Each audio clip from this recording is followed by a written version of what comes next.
it's kind of wild to think about, but you will likely spend more money per hour on a wedding day than you will on a down payment for a house. Oh, without a doubt. It's a massive financial output. Right. And yet the majority of people managing that massive investment are doing it with like scattered text messages or unread emails, just sheer willpower, honestly. Yeah, which is terrifying. It is. It's mind-boggling when you actually stop to think about it. Yeah.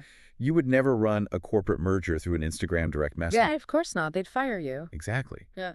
But we somehow expect to seamlessly execute this multi-$1,000, highly complex social event just by, keeping it all straight in our heads. It is a phenomenal contradiction, honestly. We are so conditioned to picture this very specific, almost cinematic experience when we think about a wedding or any major life event. Like the Pinterest board coming to life. Exactly. We imagine the slow motion canopy, the sun setting perfectly, casting that golden hour glow. The couple is laughing. They look effortlessly happy. The music swells. Yep.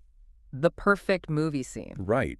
And as a guest, or even as the person hosting, there is this prevailing cultural expectation that the day will just organically unfold in this beautiful, uninterrupted stream of romance. Which is just not how reality works. No, not at all. The reality of producing that effortless feeling requires an intense, like almost militant level of logistical organization. Right. Because if you actually peel back the curtain, the behind-the-scenes reality of that exact same golden hour moment resembles a high-stakes, chaotic theatrical production. Absolutely. You've got caterers trying to find the service elevator, a florist desperately trying to revive wilting hydrangeas in a hot van. And the photographer racing against the fading daylight. Exactly. Or a DJ trying to figure out why his left speaker is picking up, I don't know, a police scanner radio. It is a massive collision of moving parts, multiple independent contractors, and incredibly tight timelines. And, well, that is exactly what we are getting into today for this deep dive. We are dissecting the architecture, how you actually pull that off. Because the fairy tale is, quite frankly, just good logistics in disguise. I love that phrase, good logistics in disguise. And our source material today gives us the exact blueprint for those logistics. It really does. We are diving deep into a comprehensive planning guide sourced from the Weddizer platform. Specifically, we're pulling from the deeply structured material you find in the business section of their website. Right, the really granular stuff. Yeah, and they're highly specific, niche articles geared toward professional event logistics. Weddizer isn't just about, picking out pretty table linens. No. Their business-focused resources are essentially a masterclass in project management.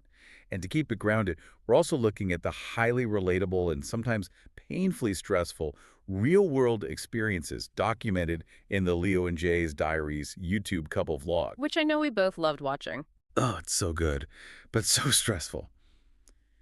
So the mission for today's deep dive is to extract the definitive, bulletproof framework for creating a master vendor contact list and communication plan. Which might sound, on the surface, like an administrative chore, like, oh, great, a spreadsheet. Right, let me just open Excel on my wedding day. Yeah, exactly. But when you dig into the Weddizer methodology, it is about building a system so robust that you, as the person hosting the event, can actually step back and experience the day you spent months designing.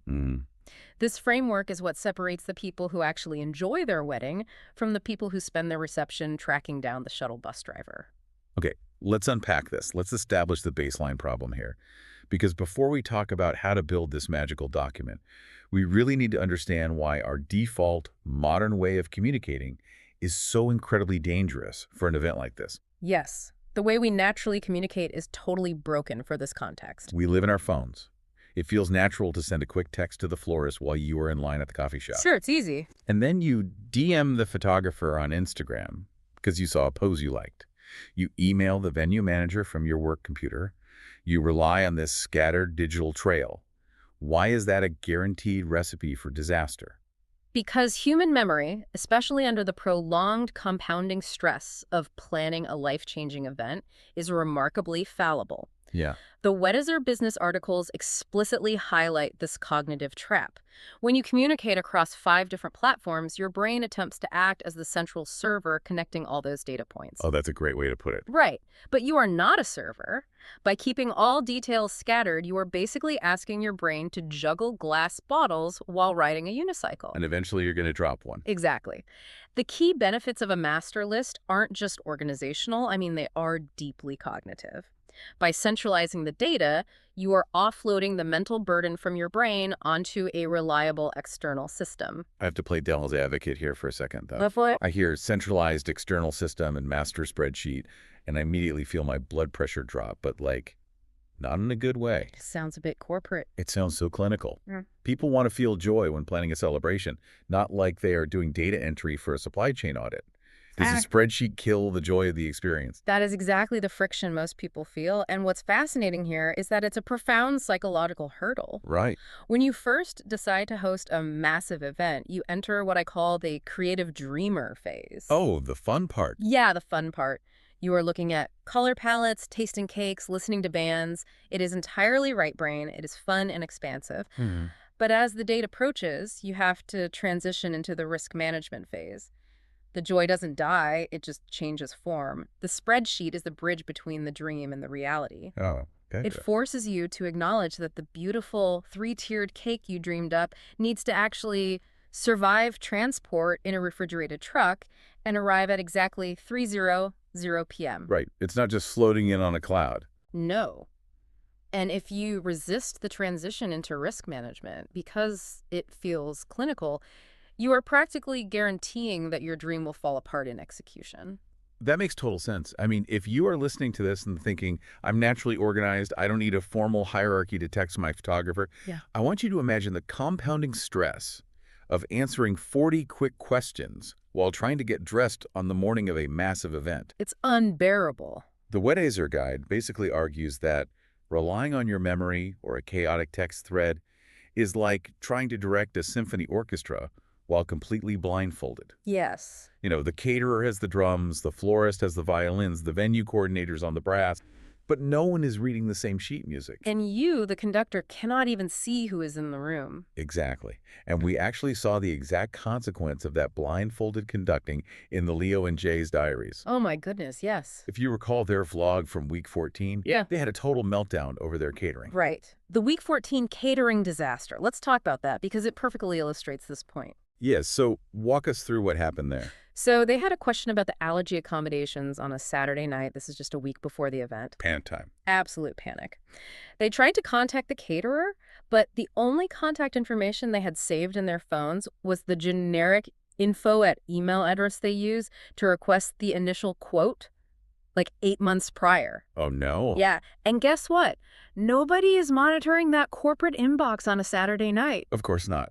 So they spent their entire weekend spiraling into anxiety because they didn't have a direct line to a human being. Which is exactly why the Weddizer guide is so militant about what specific data actually goes into this centralized master list. Exactly. So we've established that human memory will fail you, and you need this external brain.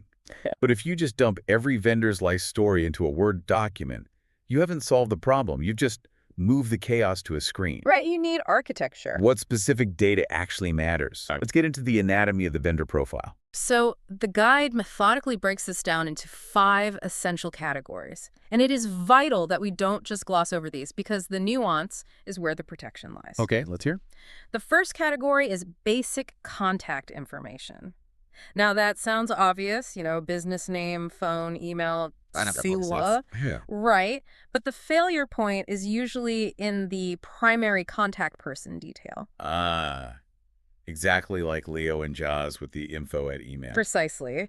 You might hire a large, prestigious catering company, but who is the specific banquet captain assigned to your room on your specific day? The actual person on the floor. Yes. Basic contact means the person standing on the ground with you. You need the cell phone number of the human being who's actually driving the delivery truck, not the corporate sales director who sold you the package and is currently playing golf on a Saturday afternoon. Okay, so ground level contacts only. I love that. That's such a crucial distinction. It changes everything. And here's where it gets really interesting, because the second category from the Weddizer framework is service details. This includes the type of service, package specifics, contract notes, and payment status. And this completely shifted how I view this document. How so? Well, this isn't just a phone book anymore. You are essentially building a financial ledger and a legal cheat sheet. It absolutely functions as a legal and financial firewall. Let's look at payment status. In the days leading up to an event, independent vendors are hyper-focused on balancing their own cash flow. Naturally, they run small businesses. Exactly.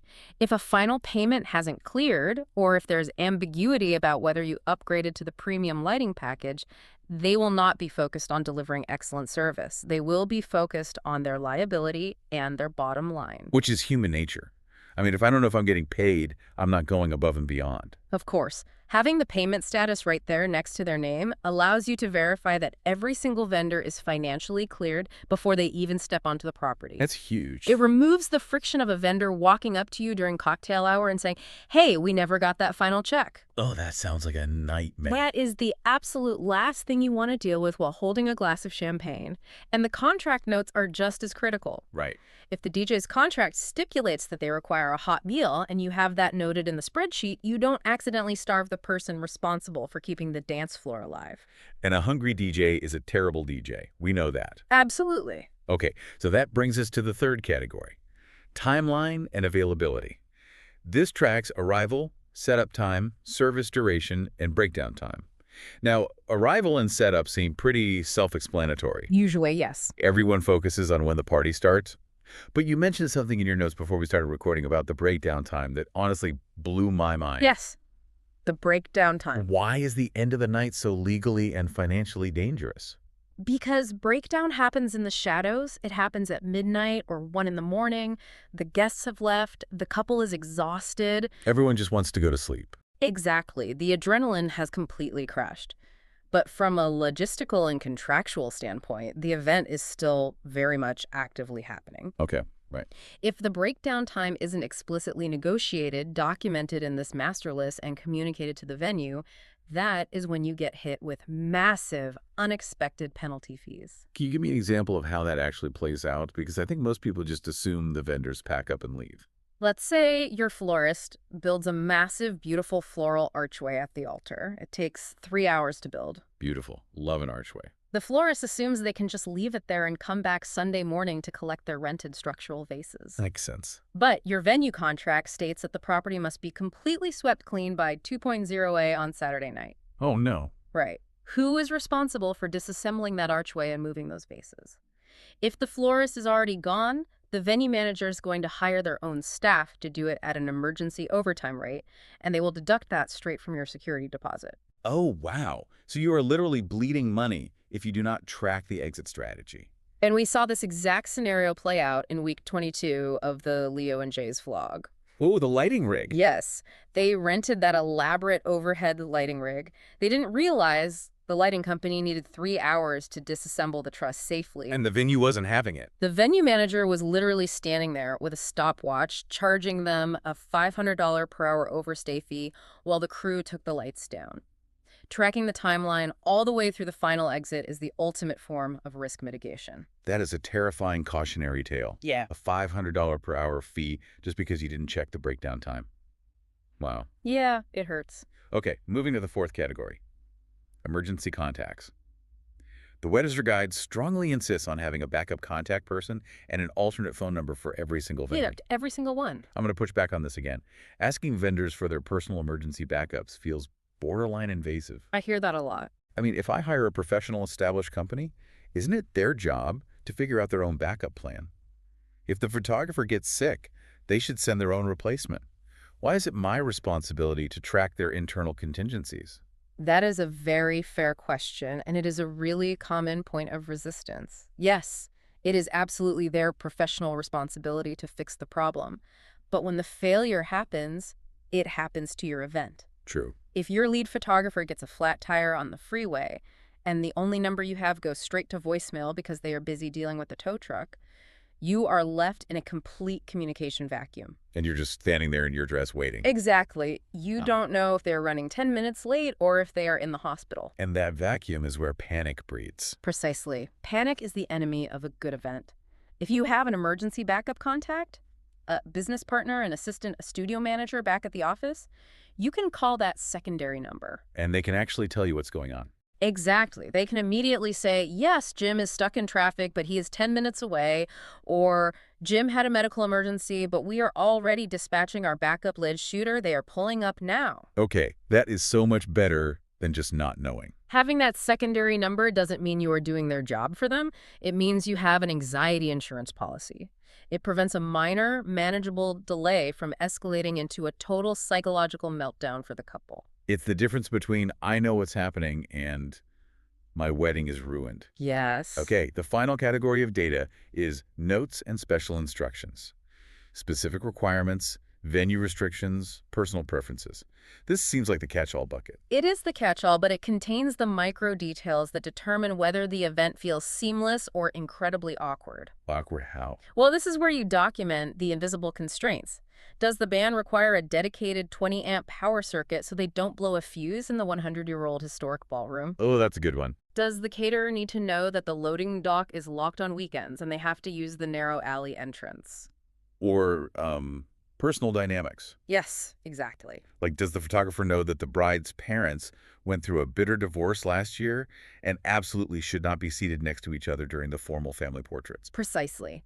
If you don't document that family dynamic in the notes section, your photographer, who is just trying to do a good job, will cheerfully ask the parents to squeeze in close together. Oh, cringe. And suddenly you have a deeply uncomfortable, tension-filled moment captured on film. The notes section is where you engineer the emotional safety of the event. Emotional safety. That's such a great term for it.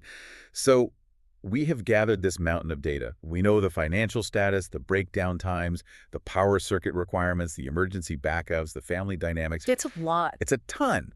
But having massive amounts of data is completely useless if it is unreadable. If you just have a chaotic wall of text on a screen, it's not actually a tool. How do we organize the chaos? How do we structure this? This is where the Weddizer business articles really shine because they focus heavily on information architecture. Okay, lay it on us. They are very specific about the medium. You must use digital cloud-based tools, Google Sheets, Microsoft Excel Online, Airtable, things that live in the cloud and update in real time. Right, so everyone sees the same thing. The guide explicitly warns against using a static Word document saved locally on your personal laptop or, heaven forbid, a handwritten notebook. Let's talk about the specific categorization strategy they recommend, because I think it fundamentally changes how quickly you can react to a problem. It does. They say to divide your vendors into clear operational buckets: venue, catering, photography and videography, decor and florals, entertainment, transportation. Why is this better than just like an alphabetical list of names? It creates instant mental compartments. When a crisis arises, time is of the essence, and cognitive friction is your worst enemy. If the 4:00 p.m. guest shuttle bus hasn't arrived at the hotel, and it is 4:15 p.m., your brain doesn't have the capacity to scan down a list of 50 random vendor names. You're just panicking. Right. You don't care about the florist's phone number right then. By categorizing, you jump straight to the transportation bucket, and the driver's cell phone number is right there. It streamlines the troubleshooting process. And then there's the color coding system. They suggest using colors to highlight confirmed vendors, pending payments, and high-priority contacts. Yes, color coding is key. Now, I love a good color code, but how do you actually implement this without making the spreadsheet look like a chaotic rainbow? You have to attach an operational workflow to the colors. The colors aren't there to be pretty. They are there to trigger specific actions. Okay. Think about the ritual of this. The guide doesn't just want you to paint the spreadsheet. It wants you to use it as a project management dashboard. Let's say you open this cloud document every Sunday morning over coffee. You sort the list by the color red. And red means panic. Red means we do not have a signed contract, or we are missing a critical emergency contact number.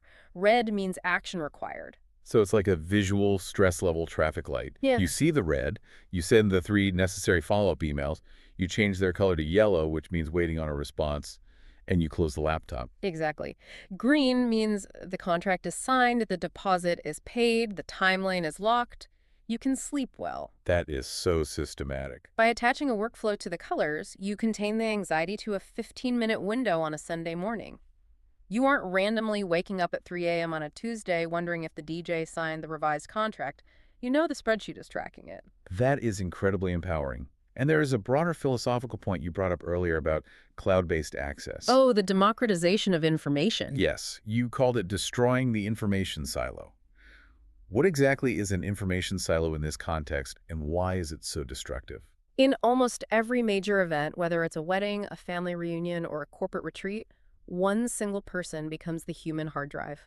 The human hard drive. I know exactly who this is in my family. Right. Very often it is the bride, or sometimes a highly organized partner or a specific family member. They become the sole repository of all logistical knowledge. Mm-hmm. They're the only one who knows what time the cake is coming, or the gate code for the vendor parking lot, or the name of the shuttle driver.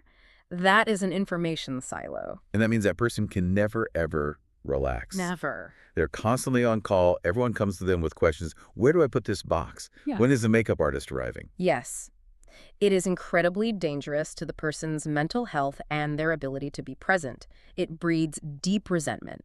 You end up feeling like an unpaid employee at your own celebration. Wow, yeah. By moving all of this data to a shared, easily readable, color-coded cloud document, you allow planners, partners, and key family members to share the mental load. You give them access. So if a groomsman has a question about when the boutonnieres are arriving, he doesn't text the bride.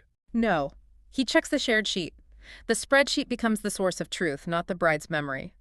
It is about giving yourself permission to step down as the CEO of the wedding for a few hours. Which is a perfect transition into the active phase of this process. Mm-hmm. A list, even a beautifully color-coded cloud-based list, is ultimately static. Right, it's just sitting there. It is just sitting there on a server. Communication is active. We have to bridge the gap between having the data and actually using it to interact with these vendors leading up to the big day. And there's a protocol for that. Exactly. The Weddizer guide defines a very strict hierarchy of communication channels. It breaks it down like this. Email is for formal and contract updates. Phone calls are for urgent matters. And WhatsApp groups or text threads are for quick, informal coordination. That's the Holy Trinity. So why do we need 3 separate communication mediums? Why not just put everyone in a massive group text and be done with it? I feel like that's what people naturally want to do. Because different types of information require entirely different levels of permanence, searchability, and urgency. We are talking about establishing professional communication boundaries. Okay, break that down. Using email creates a necessary, legally protective paper trail. If you change the catering headcount from 150 down to 142, or if you update the final payment schedule, that must be in an email. It is a contractual amendment. Right, because if there is a dispute 2 weeks after the wedding about how many meals were served and what you owe, you need to be able to pull up a time-stamped email. Exactly. I swear I texted you that my cousin is suddenly vegan does not hold up when dealing with the $15,000 catering bill. It absolutely does not. Email is your system of record. It is slow, it is deliberate, and it is permanent. Okay, what about phone calls? Phone calls demand immediate, unfiltered attention. They are intrusive by nature.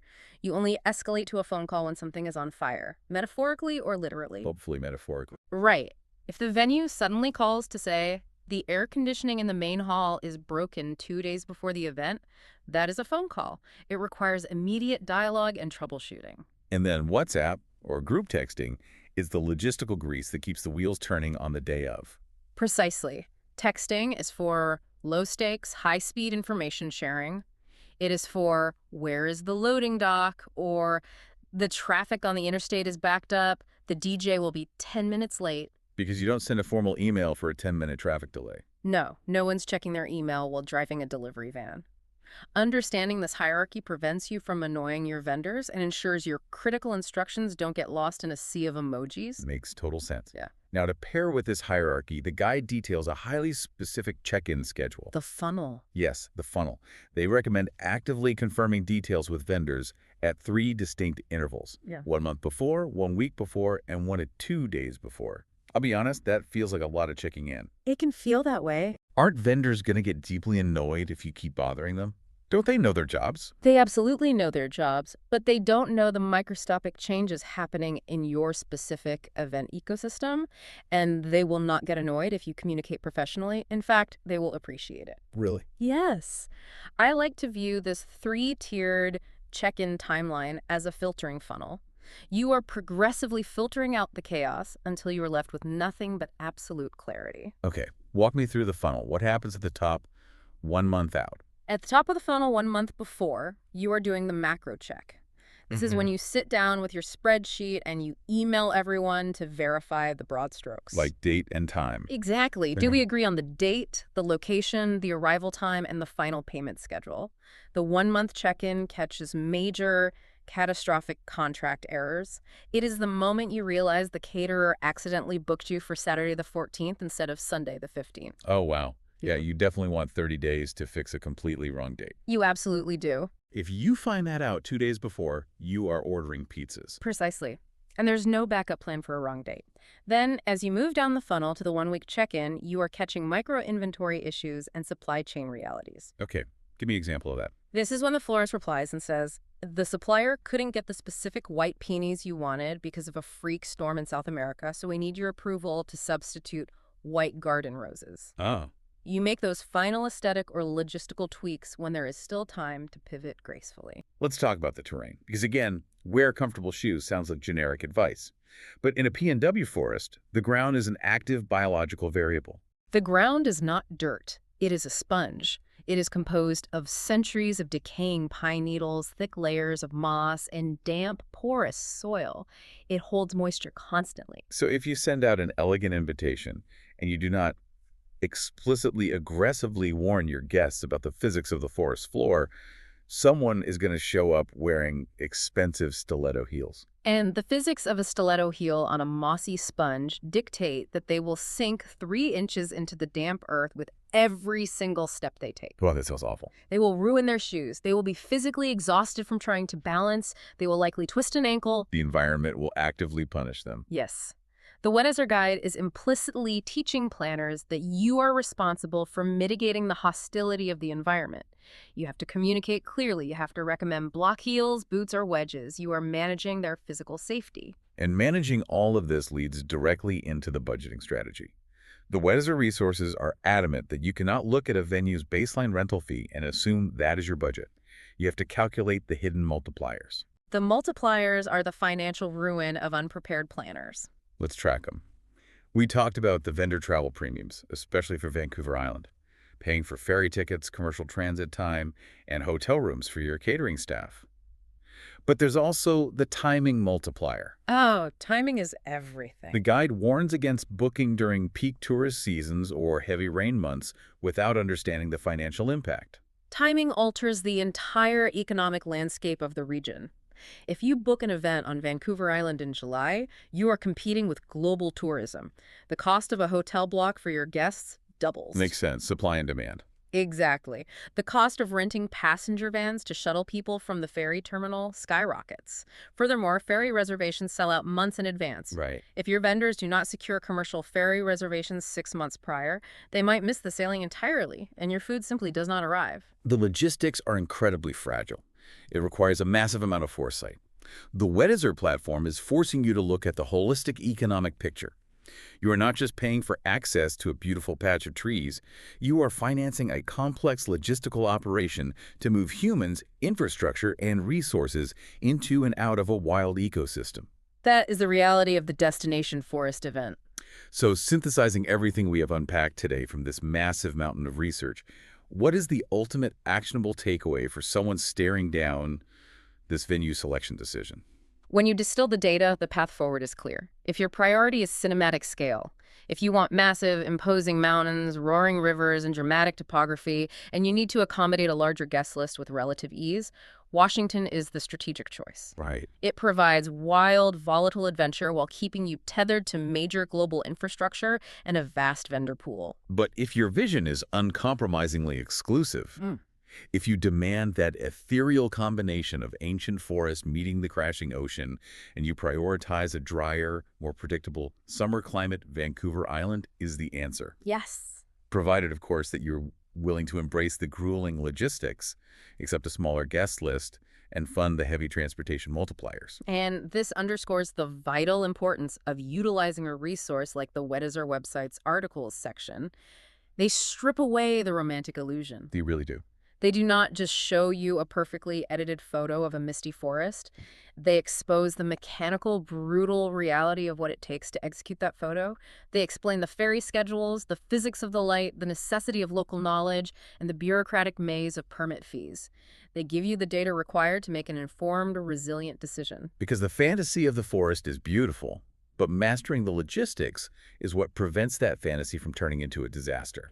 As we close out this deep dive, I want to leave you with a final thought to chew on.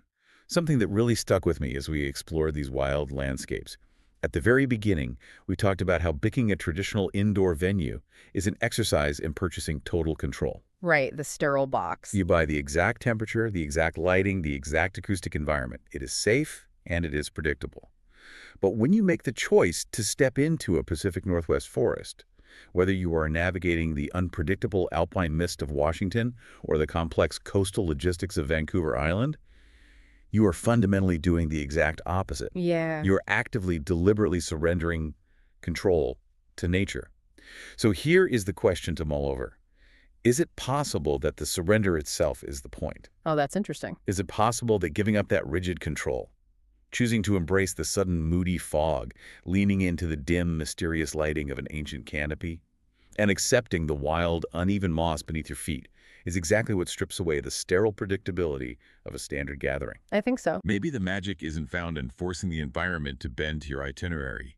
Maybe the true magic, the thing that transforms a gathering into a once-in-a-lifetime experience, is letting the wildness of the environment dictate the memory.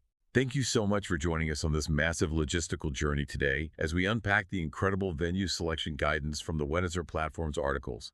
Keep analyzing the logistics, keep exploring those wild spaces, and we will catch you on the next deep dive.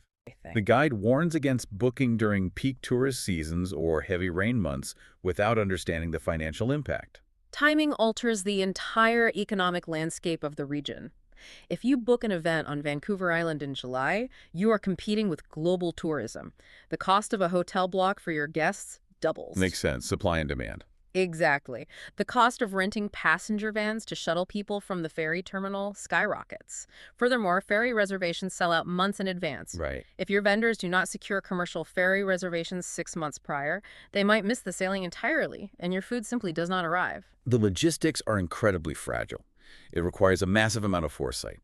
The Weddizer platform is forcing you to look at the holistic economic picture. You are not just paying for access to a beautiful patch of trees, you are financing a complex logistical operation to move humans, infrastructure, and resources into and out of a wild ecosystem.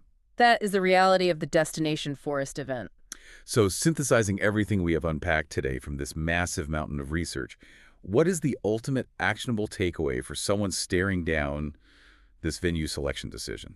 When you distill the data, the path forward is clear. If your priority is cinematic scale, if you want massive, imposing mountains, roaring rivers, and dramatic topography, and you need to accommodate a larger guest list with relative ease, Washington is the strategic choice. Right. It provides wild, volatile adventure while keeping you tethered to major global infrastructure and a vast vendor pool. But if your vision is uncompromisingly exclusive, if you demand that ethereal combination of ancient forest meeting the crashing ocean, and you prioritize a drier, more predictable summer climate, Vancouver Island is the answer. Yes. Provided, of course, that you're willing to embrace the grueling logistics, accept a smaller guest list, and fund the heavy transportation multipliers. And this underscores the vital importance of utilizing a resource like the Weddizer website's articles section. They strip away the romantic illusion. They really do. They do not just show you a perfectly edited photo of a misty forest. They expose the mechanical, brutal reality of what it takes to execute that photo. They explain the ferry schedules, the physics of the light, the necessity of local knowledge, and the bureaucratic maze of permit fees. They give you the data required to make an informed, resilient decision. Because the fantasy of the forest is beautiful, but mastering the logistics is what prevents that fantasy from turning into a disaster. As we close out this deep dive, I want to leave you with a final thought to chew on. Something that really stuck with me as we explored these wild landscapes. At the very beginning, we talked about how picking a traditional indoor venue is an exercise in purchasing total control. Right, the sterile box. You buy the exact temperature, the exact lighting, the exact acoustic environment. It is safe and it is predictable. But when you make the choice to step into a Pacific Northwest forest, Whether you are navigating the unpredictable alpine mist of Washington or the complex coastal logistics of Vancouver Island, you are fundamentally doing the exact opposite. Yeah. You're actively, deliberately surrendering control to nature. So here is the question to mull over. Is it possible that the surrender itself is the point? Oh, that's interesting. Is it possible that giving up that rigid control, choosing to embrace the sudden moody fog, leaning into the dim, mysterious lighting of an ancient canopy, and accepting the wild, uneven moss beneath your feet, is exactly what strips away the sterile predictability of a standard gathering? I think so. Maybe the magic isn't found in forcing the environment to bend to your itinerary. Maybe the true magic, the thing that transforms a gathering into a once-in-a-lifetime experience, is letting the wildness of the environment dictate the memory. Thank you so much for joining us on this massive logistical journey today as we unpack the incredible venue selection guidance from the Weddizer platform's articles. Keep analyzing the logistics, keep exploring those wild spaces, and we will catch you on the next deep dive.